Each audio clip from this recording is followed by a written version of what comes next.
Hello dear students, welcome to G centric. ढेर सारे question आप भी करते रहिए, मैं तो आपको करवा ही रहा हूँ। जहाँ से भी, जैसे भी, जिधर से भी, जो भी सोर्स मिले, आपका एक ही मकसद होना चाहिए, ढेर सारे क्वेश्चंस करना। क्यों? अच्छी रैंक लाना है यार। चलो, पहला क्वेश्चन आज के दिन का क्वेश्चन नंबर है 113।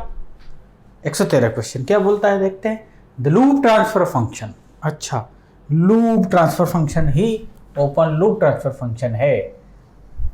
पहली यूनिट में डिस्कशन किया था ना, loop transfer function is nothing but the open loop transfer function. ये दिया हुआ उसने जी ऑफ एस गुना H of S is equal to इतना। Sorry, when the system is subjected to a parabolic input of T square by 2 the steady state error is.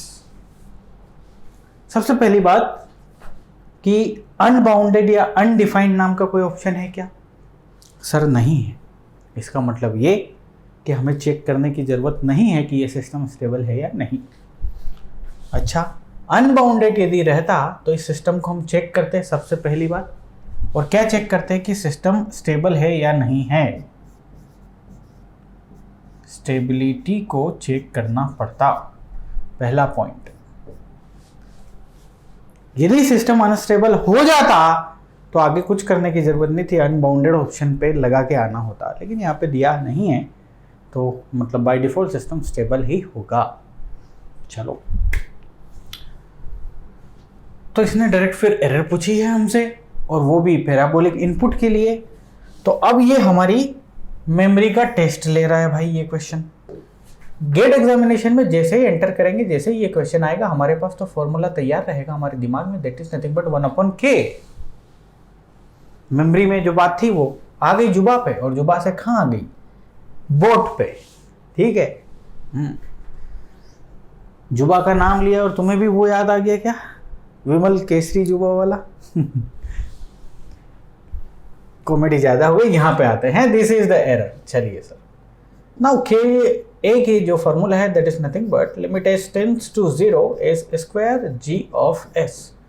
This G of S is nothing but G of S गुना H of S. पक्का for sure H of S की value होनी चाहिए 1 योडे feedback system के लिए। सारी चीजें हम पढ़ रहे हैं, ठीक है सर, मान ली बात। तो जी ऑफ एस की वैल्यू चलो यहाँ से रखते हैं हम। जी ऑफ एस की वैल्यू जिससे रखोगे बेटा, एक एस से एक एस तो कट जाएगा आपका, लेकिन एक ऊपर एस रह जाएगा, और उसकी वजह से जब एस इक्वल टू 0 रखेगा तो इंटायर कहानी वुड बी 0।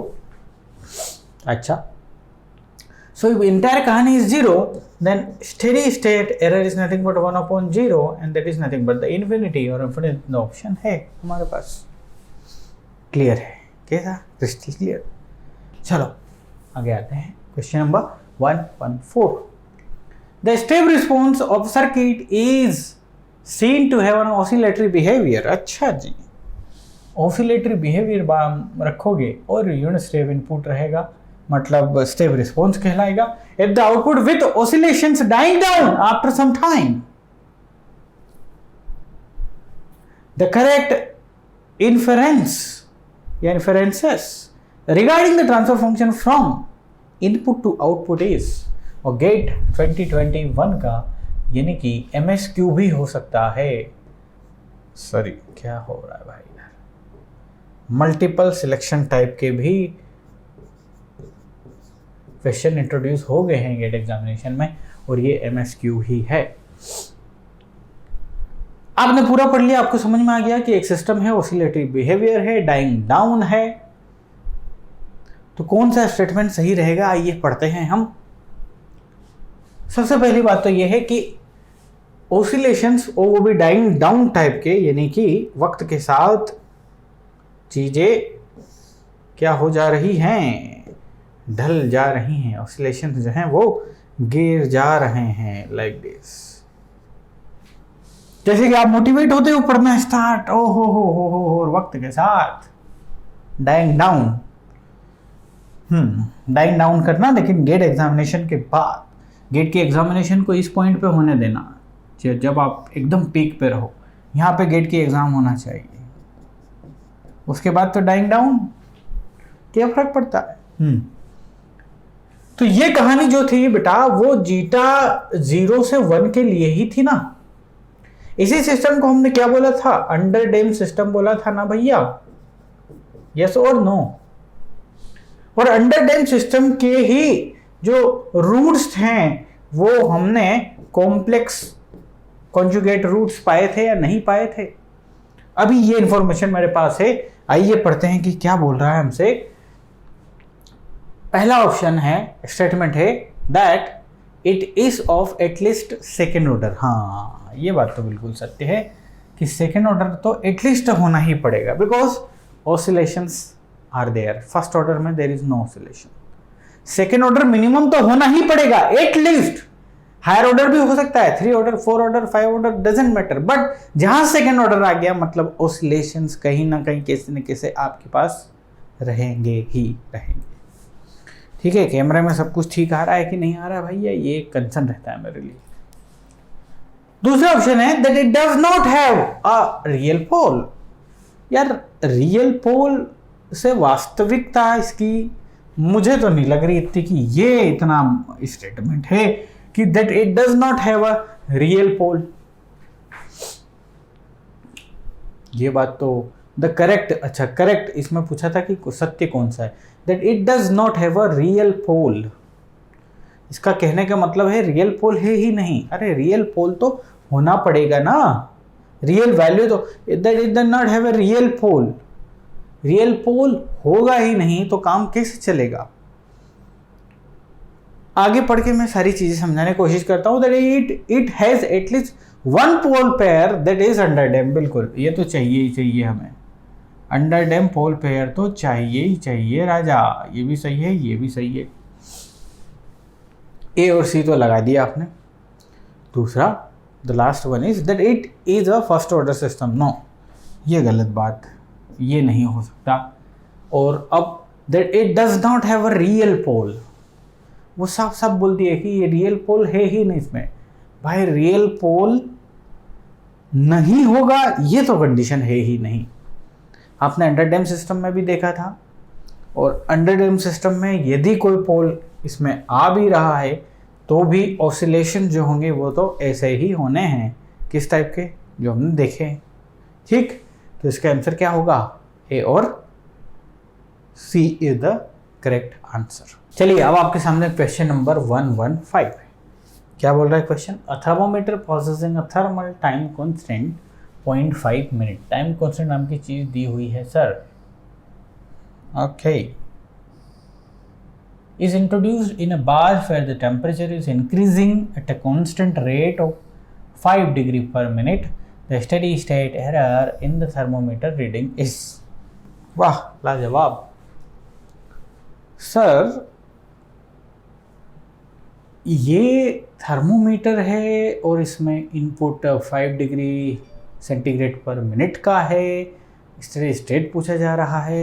तो सबसे पहले इस क्वेश्चन से हमें देखने को मिलेगा कि थर्मोमीटर दिया हुआ है, यानी कि एक सिस्टम दिया हुआ है, उसकी इक्वेशन नहीं दी, बस उसका नाम लिख दिया थर्मोमीटर। इंस्ट्रूमेंटेशन वाले बच्चे सेंसर में पढ़ते हैं और वो जानते हैं कि thermometer is a first order system. आप भी जानते हैं thermometer is a first order system. Thermometer में कोई भी ऑसिलेशंस नाम की चीज़ आप देख रहे हैं क्या, नहीं है, देयर इज नथिंग।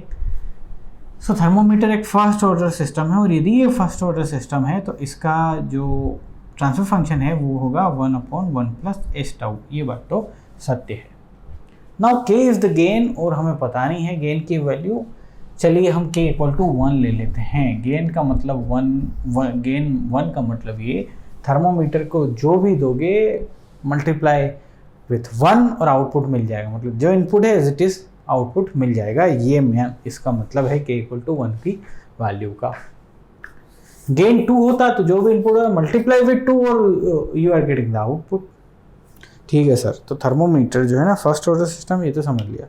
अब थर्मोमीटर को इन्होंने कर दिया है एक बाथ में, एक पात्र में समझ लीजिए रख दिया है, और उस पात्र में कुछ भी आइटम है, तेल ले लीजिए, इसमें आपने इंट्रोड्यूस किया आपके थर्मोमीटर को, और थर्मोमीटर ऐसा है कि उसका टाइम कांस्टेंट जो है ना दैट इज 0.5 मिनट।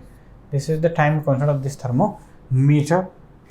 अब ये जो है इसका टेम्परेचर रेज कर रहा है कितना, 5 डिग्री सेंटीग्रेड पर मिनट, मतलब इनपुट इस टाइप का है।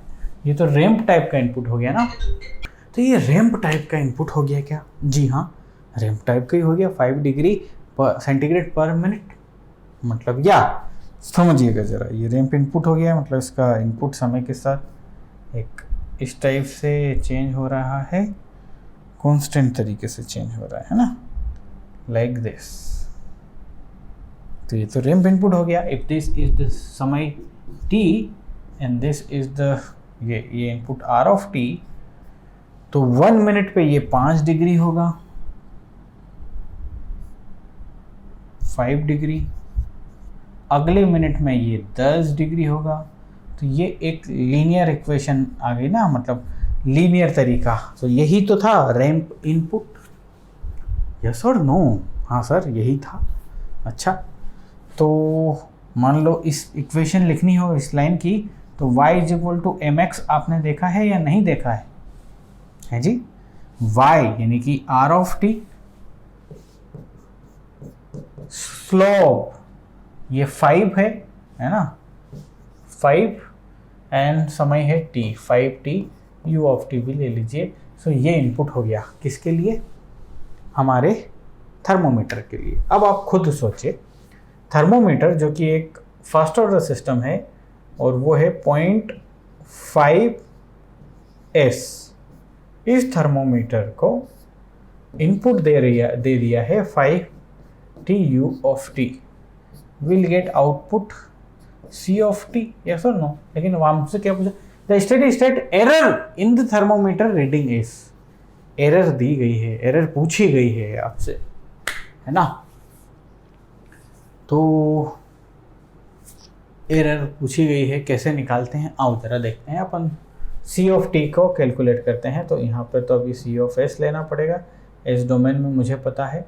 सो this is nothing but 1 plus 0.5s गुणा ये हो जाएगा 5 divide by s square, this is nothing but c of s। अब पार्शियल फ्रैक्शन लगाना पड़ेगा मुझे ताकि मैं c ऑफ t फाइंड कर सकूं।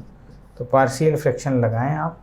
तो सबसे पहले तो आपको लिखना पड़ेगा, ये 5 तो बाहर निकाल लिया, a by s plus b by s square plus c by 1 plus 0.5s, ये करना पड़ेगा आपको। इसमें कोई आपत्ति? सर कोई आपत्ति नहीं, मज़ा आ रहा है ना? ठीक है। अब a, b और सबकी वैल्यू फाइंड करनी है हमें। ओके, तो क्या किया जाए? इसको पार्शियल फ्रैक्शन करना पड़ेगा, तो इक्वेशंस बनानी पड़ेगी और मशक्कत चलो करते हैं यार, एग्जामिनेशन में आप सभी को करना ही है। तो दिस इक्वेशन को हमने ऐसा बना दिया है ना, 5 यहाँ भी है, 5 यहाँ है, उसको तो भगा दो। तो अब आपके पास बचा क्या है? a, एलसीएम क्या आएगा बेटा? सर एलसीएम आएगा s स्क्वायर 1 प्लस 0.5s, ये एलसीएम आ जाएगा, है ना? तो s गया, a का मल्टीप्लाई हो जाएगा s गुणा 1 प्लस इससे, सो s 1 प्लस पॉइंट, आराम से कर रहा हूँ, आराम से समझ लो, जिन्होंने कर दिया शाबाश। और b is going to multiply with 1.5s और c is going to multiply with s square. This equation is equal to this, 5 भी है, उसका 5, इसका 5, तो ख़त्म हो गया, फ़र्क नहीं पड़ता, इसके ऊपर कांस्टेंट 1 ही रहेगा। अब हमें s की पावर्स को कंपेयर करना है। तो सबसे पहले मैं मल्टीप्लाई कर लेता हूँ, as plus 0.5as square plus b plus 0.5bs plus cs square, ये इक्वेशन है। s की पावर को कंपेयर करेंगे दोनों तरफ, इधर s की पावर कोई भी नहीं है। सबसे पहले आप ले लीजिए 0.5a plus c is equal to 0, ठीक है sir. Now let's take the s term, s की power 1 term, so this is nothing but a plus 0.5b, ये भी है 0।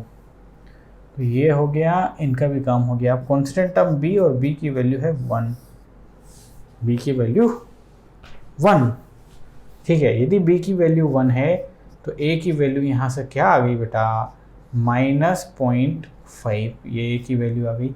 a की वैल्यू आ गई तो c की वैल्यू भी आ गई, और वो क्या होगी, इधर जाएगी तो 0.25 होगी ये वैल्यू, ठीक है। If my calculations are correct, this is the value. चलो यहाँ पे पुट कर दें हम, ठीक है। a की जगह क्या करना बेटा, -0.5 करना है ना, सो दिस इज नथिंग बट -0.5, और b की जगह 1 करना, b की जगह 1, और c की जगह क्या करना बेटा, 0.25, so this is nothing but 0.25, okay. अब दिस इज द आउटपुट, तो मेरे के पास c ऑफ t आराम से निकाल पाऊंगा मैं अब, है ना, सॉरी, c ऑफ t आराम से निकल जाएगा। और c ऑफ t क्या आएगा जरा आप खुद ही देखिए। Sir c of t is nothing but 5 outside है, 5 is multiply with S square, यानी कि 5tu of t minus this गुना ये माइनस था ना, a की वैल्यू जो थी वो माइनस थी, हाँ ये माइनस था, सो माइनस 2.5, हाँ 2.5 u ऑफ t, ठीक है, प्लस ये 5 और ये 0.25, और यहाँ से 0.5 कॉमन आया तो 2.5 यहाँ बचेगा, 2.5 e to the power minus 2t u of t, this is the output c of t। हम आपको चाहिए error, so error is nothing but input minus output, output minus कर लीजिए, तो अपन जनरली क्या लेके चलते हैं, इनपुट माइनस आउटपुट ना, इनपुट माइनस आउटपुट हम लेके चलते हैं। इनपुट क्या था बेटा, 5t u of t, output क्या था 5t u of t plus 2.5 u of t, और ये हो जाएगा minus 2.5 e to the power minus 2t u of t। कुछ प्लस माइनस के मिस्टेक्स हो तो आप कंपनसेट कर लीजिएगा, ये गोट कैंसिल, लेकिन आपको चाहिए e इनफाइनाइट, सो e इनफाइनाइट यदि चाहिए सो इसकी वैल्यू हो जाएगी 0, आपके पास सिर्फ और सिर्फ हो जाएगा 2.5, और यही है degree centigrade, okay. So your answer is 2.5 degree centigrade. कहाँ है, 2.5 डिग्री सेंटीग्रेड लाइक दिस। अब आप इस क्वेश्चन को आप गहराई से जानते हो तो आपको एक बात समझ में आई कि ये एक फर्स्ट ऑर्डर सिस्टम है, इसका इनपुट एक रैंप इनपुट है। तो हम जब डिराइव किए थे वहाँ पे हम एरर निकाल के लाए थे यार सर, हम लेके आए थे कि जो एरर है in case off ramp input, error आती है टाइम कांस्टेंट के बराबर, टाउ के बराबर आई थी, if you remember. E infinite is nothing but time constant, जितना टाइम कांस्टेंट उसके बराबर एरर आएगी। तो टाइम कांस्टेंट तो है 0.5 मिनट, लेकिन आउटपुट में तो डिग्री सेंटीग्रेड पूछा गया है। तो अब आप खुद देखो कि 5 पर मिनट कितना, 5 डिग्री सेंटीग्रेड पर मिनट, लेकिन 0.5 मिनट का लोचा रहेगा, एरर रहेगी। टाइम की वैल्यू यदि 0.5 कर दो तो डिग्री सेंटीग्रेड कितना होगा, और बेसिक बात है 2.5 डिग्री सेंटीग्रेड होगा पर 0.5 मिनट। तो एरर है इतनी, तो इसका टेम्परेचर इक्विवेलेंट हो गया 2.5। दूसरा तरीका करने का। Everything is clear, let me check, या चलो अगला question, and that is question number 116, पानी पीने के बाद। देखिए क्वेश्चन, ये क्वेश्चन क्यों लिया मैंने, the system g of s equal to इतना है subjected to step input, the system output it equal to इतना है। अब यहाँ पे सिस्टम आउटपुट की बजाय मैं आपसे पूछ रहा हूँ कि आपको फाइंड करना है error when t tends to infinite, ये बताना है आपको इस क्वेश्चन के लिए। तो बेटा ये तो आउटपुट के लिए पूछा गया था, लेकिन सिस्टम इज डिफाइंड बाय 0.8, ये क्लोज लूप ट्रांसफर फंक्शन है उसका, एस स्क्वायर मैंने बताया था जब तक कि लिखेगा नहीं, this is nothing but the CLTF। और CLTF को देखोगे तो पक्का एक आधा पोल इसका किधर जाएगा, आपके RHS में जाएगा, आप निकाल के देख लीजिए। और RHS में चला गया, if any pole in the RHS system is unstable. यदि सिस्टम अनस्टेबल है तो अनस्टेबल सिस्टम के लिए आप एरर फाइंड नहीं कर सकते, तो नॉट डिफाइंड या अनबाउंडेड इसमें आंसर रहेगा आपका एरर के केस में भी। इसीलिए क्वेश्चन को लिया ताकि आपके दिमाग में क्लियर हो सके कि बेटा अनस्टेबल यदि सिस्टम हुआ ना तो वी कैन नॉट कंक्लूड क्या एरर। ठीक है, तो बड़ी सावधानी से क्या दिया है वो भी बड़ी सावधानी से देखना। डोंट जज the system by the open loop transfer function. Directly open loop transfer function दे दिया कि g(s) is equal to 2/s-1 और आप बोल दोगे कि this is unstable system, so not fair. इसका ट्रांसफर फंक्शन फाइंड कीजिए, फिर देखिए कि क्या है और क्या नहीं। Let's find out the question number 117। The unity feedback system shown in the figure has ये है 0 steady state position error, steady state position error फलाना दिखना। तो सर सबसे पहली बात तो है कि यूनिटी फीडबैक सिस्टम है, शोन इन द फिगर है, तो पोजीशन 0 स्टेडी स्टेट पोजीशन, हाँ अच्छा एरर की बात हो रही ना, तो चलो एरर हम 3 एरर हमें पता है। एक होती है 1 ये यूनिट स्टेप इनपुट के लिए, एक होती है 1/kV वेलोसिटी इनपुट के लिए यानी कि रैंप इनपुट के लिए, और एक होती है 1/kA पैराबोलिक इनपुट के लिए। So let's find out the KP, KV, KA सब कुछ मक्खन की तरह बाहर आ जाएगा। सो इसकी वैल्यू जब आप रखोगे that is nothing but limit s tends to 0 बेटा g(s) इसकी वैल्यू कितनी आएगी, हाँ s की वैल्यू जैसे 0 रखोगे तो ये you will get the infinity. So if infinity, so steady state error in this case would be 0. Let's find out the KV. So KV find करेंगे limit s tends to 0 s गुणा g(s). s और ये s cut जाएगा तो you'll get some constant over here, है ना, constant। So यहाँ पे steady state error जो होगी वो एक constant मिलेगा। ठीक है, now let's find out the KA। So K को जब आप फाइंड करोगे तो K की वैल्यू आ रही है 0, तो ये यहाँ पे मिलेगा इन्फिनिटी। अब क्वेश्चंस के ऑप्शंस को देखते हैं। 0 स्टेडी स्टेट पोजीशन एरर, यही पोजीशन एरर कहलाएगी because of the position input. So yes this statement is 100% true. ध्यान से देखेंगे MSQ तो नहीं है। 0 steady state velocity error, no ये गलत है, ये असत्य है। 0 तो नहीं है वेलोसिटी एरर। तीसरा steady state position error is k/10, ये भी गलत है।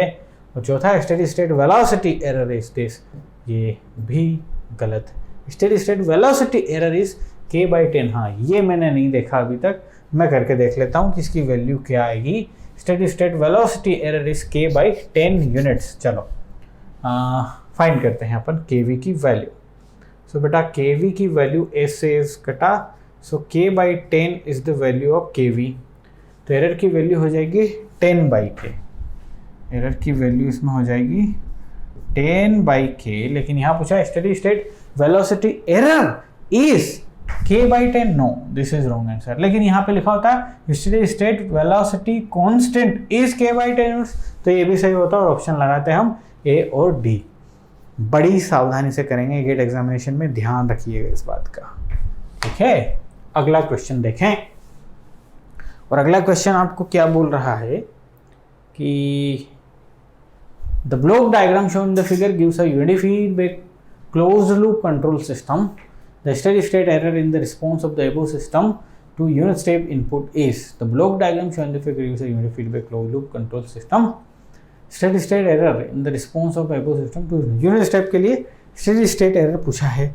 और सर यूनिट स्टेप के लिए steady state error is nothing but 1/1 + kp and kp is nothing but limit s tends to 0 g(s), और g(s) की वैल्यू है 3 × 15 डिवाइड बाई s + 15, और ये हो जाएगा s + 1। Here it is. ठीक है, तो चलो इसकी जगह 0 रख दो। तो 3 गुना 15 डिवाइड बाई 15 गुना 1, 15 गोट कैंसल्ड, और ये आपके पास Kp की वैल्यू आ गई 3। Kp की वैल्यू 3 आई, मतलब steady state error is nothing but 1/1 + 3, it means 1/4, और this is nothing but 25%। So steady state error is 25%, और हियर इज द आंसर 25%। ठीक है सर, बिल्कुल। Let's find out the question number 119।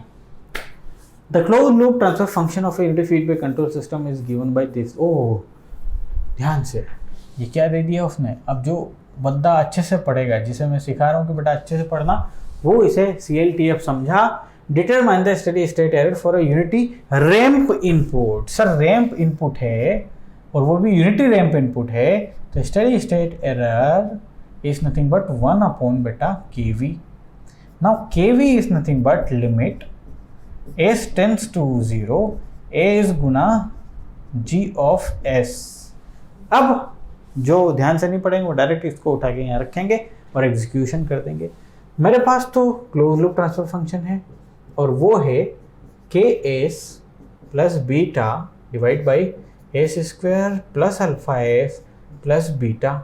इससे यदि OLTF बनाना है तो हम ऑलरेडी पढ़ चुके हैं, numerator divide by denominator minus numerator, है ना, पहली यूनिट में हमने पढ़ा है। सो KS plus beta S² plus alpha S plus beta minus कर दीजिए numerator value like this. So beta beta get cancelled, आपके पास बचा KS plus beta divide by S² plus S, यहाँ से बचता है अल्फा माइनस K, है ना, अल्फा माइनस K। ठीक है, ये बचता है आपका open loop transfer function. Once open loop transfer function आया, आप KV की वैल्यू बेटा निकालोगे ना, so limit S tends to 0 S गुना ये हो जाएगा KS plus beta divide by S plus alpha minus K, S got cancelled. KV की वैल्यू आप S की जगह रख दीजिए 0, so this is nothing but beta divided by alpha minus K. You got the KV value, और KV की value आ गई, मतलब स्टेडी स्टेट एरर की वैल्यू आ गई, that is alpha minus K divided by beta. This is your answer. So be careful. चलो अगला question है, find the steady state error when a system having open loop transfer function दिया है, open loop transfer function and unity feedback is excited with the input. ओ हो input है हमारे पास 2 + 3t + this. अच्छा, तो स्टेडी स्टेट एरर जो हो जाएगी इसकी वजह से क्या होगी बेटा, 2/1 + Kp, ये 2 मैग्नीट्यूड आएगा यहाँ पे, यू नो वेरी वेल। अच्छा, इसकी वजह से कितनी हो जाएगी, 3/Kv, not 1/Kv, 3/Kv, because 3 का मल्टीप्लाई है और वहाँ यहाँ आ जाएगा। अच्छा, अब यहाँ गलती करोगे आप लिख दोगे 4/Ka। जैसे ही ये किया गलती होगी आपकी। कैसे गलती हो गई कि सर जो स्टैंडर्ड फॉर्मेट हम देखे हैं पैराबोलिक का, वो t²/2 ये देखें, और इसको परफॉर्म करके हम लेके आए हैं 1/Ka। ठीक है, तो फॉर्मेट इसी टाइप का होना, तो 2 से मल्टीप्लाई कर दो और 2 से गुणा कर दो, 2 से गुणा कर दो, 2 से डिवाइड कर दो, तो t²/2 का फॉर्मेट आ गया, लेकिन कांस्टेंट की वैल्यू अब 8 आ गई है, तो इसकी वैल्यू क्या होगी बेटा, 8। समझ गए बात? ठीक है सर, समझ गए बात, है ना। चलो, तो फिर आपको क्या करना, Kp की वैल्यू पता करनी है। तो Kp की वैल्यू पता करोगे तो 1/0 ये इन्फिनिटी ही आनी है। आप V की पता करोगे तो ये भी इन्फिनिटी आनी है। सिर्फ और सिर्फ K की वैल्यू निकल के आएगी, और वो क्या होगी, K की वैल्यू 10/4, 10/4 यहाँ से आएगी, है ना, तो 10/4। सो ये 1/∞ इज नथिंग बट 0, ये भी 0, प्लस ये हो जाएगी 10/4, यानी कि दिस, यानी कि 3.2 इज द आंसर। समझ गए बात? गुड। अगला question, the following control system R of t = t U of t, find E of t। वाह, कितना प्यारा क्वेश्चन है। ई ऑफ टी की वैल्यू पूछी जा रही है एंड एवरीथिंग इज गिवन। कैसे करेंगे बॉस? अरे सिंपल सी बात है रे। ई ऑफ टी की वैल्यू कितनी? From this equation minus R of T plus C of T. ये माइनस साइन का ध्यान रखना, माइनस प्लस का इसमें ऐसा दे दिया, अपना बाय डिफॉल्ट दिमाग किससे चलता है? ये माइनस ये प्लस, तो इसीलिए गेट एग्जामिनेशन है, तो बड़ा सावधानी से बी केयरफुल, ठीक है ना? ओके, सो यहाँ से यदि आप देखो ई ऑफ एस की वैल्यू हो जाएगी minus R of S plus C of S. ठीक है, इक्वेशन नंबर 1 नाम दे रहा हूँ। नाउ ये अंदर कुछ गड़बड़ है, इसको भी रिजोल्व कर देते हैं। D square D T square C of T is equal to minus E of T. इसे भी एस डोमेन में कन्वर्ट करते हैं, और डिफरेंशिएशन का मतलब is nothing but S square C S is equal to minus E of S. तो यहाँ से सी ऑफ एस भगाते हैं, तो सी ऑफ एस की जगह हम रख देंगे minus E of S by S square. चलो यहाँ रखते हैं। So E of S is nothing but minus R of S plus की जगह हो जाएगा माइनस सी ऑफ एस की वैल्यू रख रहा हूँ मैं, this is nothing but E of S divide by S square. ठीक है, इसको इधर लेके आओ जरा। सो ई ऑफ एस ये हो जाएगा S square plus 1 divide by S square is equal to R of S. और आर ऑफ एस की वैल्यू क्या है बेटा? टी यू ऑफ टी, यानी कि 1 upon S square get cancelled. So बेटा ई ऑफ एस की वैल्यू क्या आ गई? 1 upon S square plus 1। But error की वैल्यू उसने क्या पूछा? उसने फाइंड ई ऑफ टी पूछा है। तो इसका इन्वर्स लाप्लास लोगे, so E of T is nothing but ये क्या बनेगा बेटा? Sine T. Sine T is the answer for this question. वाह! Now the last question. The steady state error, question number 112, steady state error due to unit step disturbance input shown in the figure is। बहुत बढ़िया। आपसे इसने सिर्फ और सिर्फ पूछा कि एरर फाइंड कीजिए due to unit step disturbance input. Overall नहीं पूछा, उसने आपसे सिर्फ और सिर्फ डिस्टर्बेंस इनपुट से पूछा है। चलो डिस्टर्बेंस इनपुट से, where is the error? Sir here is the error in output input minus output is nothing but the error. चलो, तो आपका टारगेट है ई ऑफ एस और ये है डी ऑफ एस। सो आप ई ऑफ एस फाइंड कर रहे हैं with respect to D of S, यानी कि ट्रांसफर फंक्शन हो गया E of S divide by D of S. चलो, तो डी ऑफ एस से शुरू करो जर्नी। ये माइनस साइन मिला, माइनस गुणा देश, फिर माइनस, और यहाँ तक आना है। सो कुल मिला के आपके पास में मिला only 1 upon S 1 plus 5s, ये मिला सब। Okay sir, now 1 minus loops. Entire system में लूप देखने हैं, ऑलरेडी हम पढ़ चुके हैं। 40 गुणा देश minus 1, so minus minus plus 40 divide by S 1 plus 5s। ठीक है, अब आप एलसीएम ले लीजिए। सो ये और ये गेट कैंसिल हो जाएगा और आपके पास बचेगा 1 upon S 1 plus 5s plus 40, है ना? चलो, लेकिन आपके पास चाहिए, उसने क्या पूछा? The steady state error, E of S चाहिए ओनली, और आपकी पूरी कहानी हो गई। यहाँ पे डी ऑफ एस हो गया आपका, ये हो गया S 1 plus 5s plus 40। Steady state error is nothing but limit s tends to 0 s multiply with E of s। यही ना आपकी एरर है, इन्फिनिटी। चलो, एस गुणा ई ऑफ एस की वैल्यू ये रखी।